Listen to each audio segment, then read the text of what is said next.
public up, and I have the opportunity to interview Jeremiah Lajoi. So we're going to turn it right over to him. Jeremiah, why don't you give the people a little background about yourself and your Christian testimony? Okay.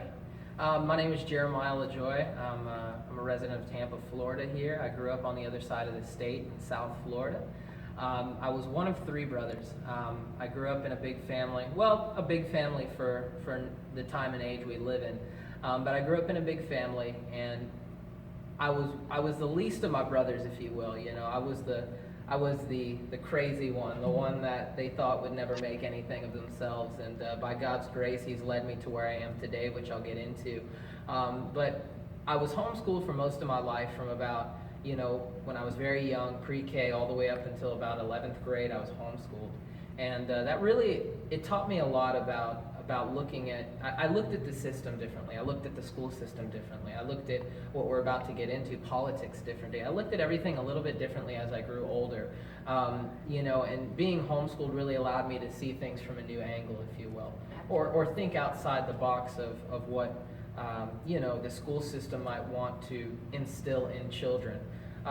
And really the whole purpose behind being homeschooled is my father. We grew up in a very rough area of town, and kind of some of the lower income areas of Miami I grew up in, and my father did the best he could with what he had available to him. He moved furniture for a living, and I'm very grateful. My father worked his best just to put food on the table for us and put a roof over our head. And my mother chose to step down from work because she didn't want a babysitter or a nanny raising us, because what kind of a life do you have when the first 13, 14 years of your life you're raised by someone else who's not your mother. So for her it was worth it to maybe struggle to be able to raise us and be able to instill in us the values that she wanted to see, and really teach us a lot about life and teach us how to do well for ourselves. And so I was really fortunate enough to grow up in a Christian home. They instilled in me that God is first above all things. They instilled in me that I need to work hard, that I need to obey my parents, and a lot of children don't know that nowadays. So I was very fortunate enough to learn that. And from a very young age, I would remember my father coming home really late, and then even then he would buy and resell things to make ends meet. So, I say all that to say, where God has brought me from, I can really see, even how the other side lives. Yeah. I'm not just looking at it from one perspective. And as we can get into later here, it's really gave me a fresh perspective now running for state office. So for me, just getting into kind of my Christian testimony, I grew up, and I guess my story is a lot like the American dream story. I wanted a big house, a nice car, and that's what I lived for. That's what I chased after, and I would do anything to get there. If it meant maybe cutting corners, if it meant, not that I did anything that landed me in jail, but like any other young man, I was willing to, do anything to be successful. Yeah. And I had a moral standard, but, our moral standard without the Word of God is not very much of a moral compass, if you will. So as I grew up, I got into everything a young man gets into, the sex, drugs, the alcohol, and, those things were fine, but I came to a point in life, and I still didn't turn to God, but I came to a point in life where I'm like, there's got to be more than what everybody around me is doing. And I saw everybody around me in the college I went to, they were just living the life that what TV portrays living the life is, and what media and Hollywood portray living the life is.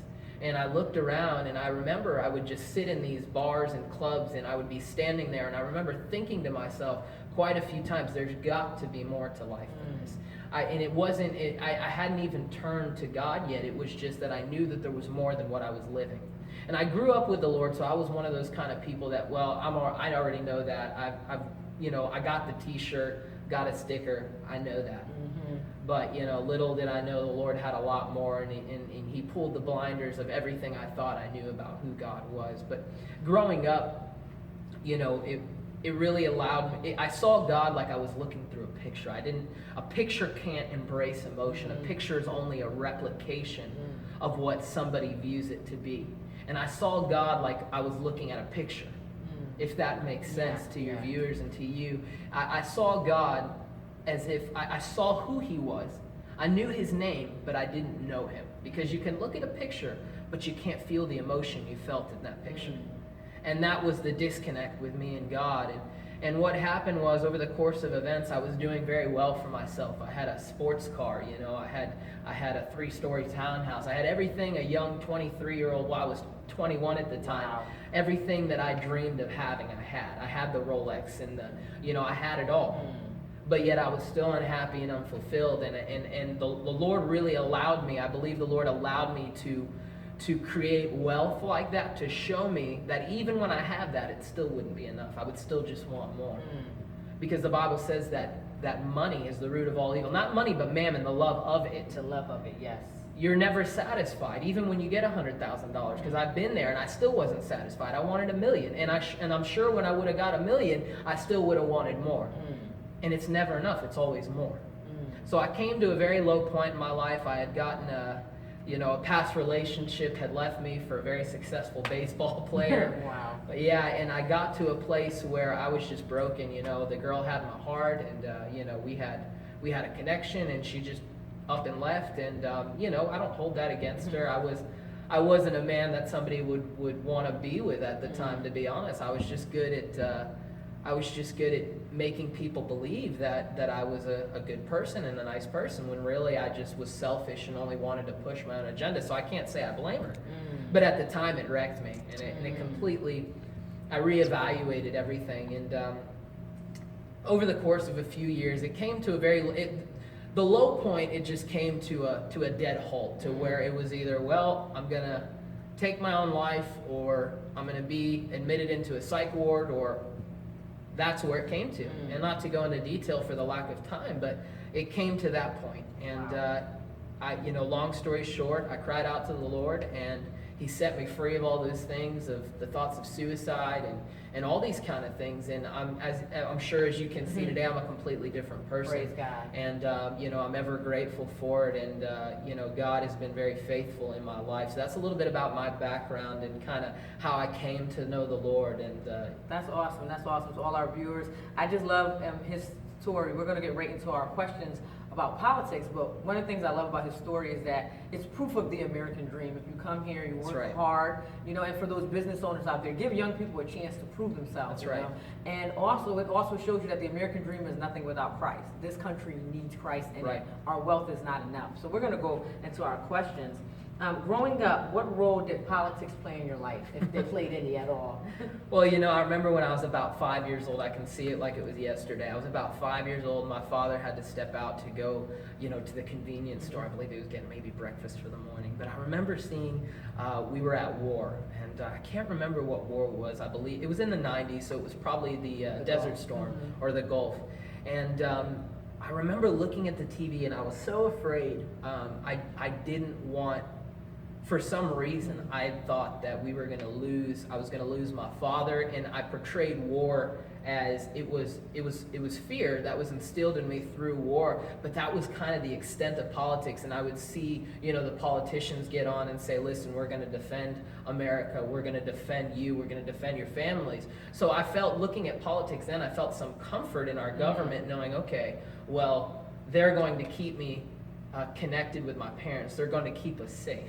So for me, that was really the only role that politics played. And if I can just be frank, in the area that I grew up in, if you will, the ghettos of the city, if you will, is what I grew up in. Really, what it was, is politics didn't have any role. We never saw politicians come our way. They didn't walk our precincts. They didn't walk our precincts, and if they did, it would have been in a car, and they just would have waved. But it's a disconnect. It really is a disconnect, and even then, it didn't play much of a role, to be honest with you, because we didn't really hear about it much. And I believe it's a politician's role to pursue the people.